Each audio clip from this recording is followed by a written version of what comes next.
السلام عليكم. لا تنسوا الاعجاب بالفيديو والاشتراك في القناة تشجيعا لنا لنستمر بنشر المزيد ان شاء الله. حرق المصحف في السويد غضبة مليارية وحملة لمقاطعة المنتوجات السويدية تتصدر مواقع التواصل الاجتماعي. خرجت مظاهرات في عدد من الدول العربية والإسلامية تنديدا بحرق النسخة من المصحف في السويد.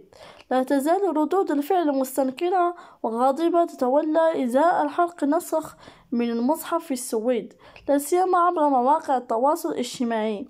وتم جدل وسخط لا يهدي أن عبر المنصات الإلكترونية في العالم الإسلامي تقابلهما محاولات لتهدئة من قبل الصفحات السويدية الناطقة بالعربية وبلغات أخرى.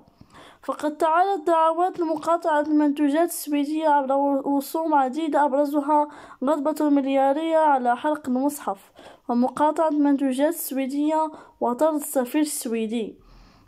وترافقت تلك الدعوات مع بيانات إدانة رسمية من المؤسسات البارزة، بينها منظمة التعاون الإسلامي وجامعة الأزهر ومجلس التعاون الخارجي ووزارة الخارجية التركية. وهذه ليست أول مرة تشهد فيها السويد تنظيم مظاهرات تتخللها محاولات لحرق نسخ من القرآن تحت حماية الشرطة. ها هما المنتوجات السويدية التي يجب مقاطعتها.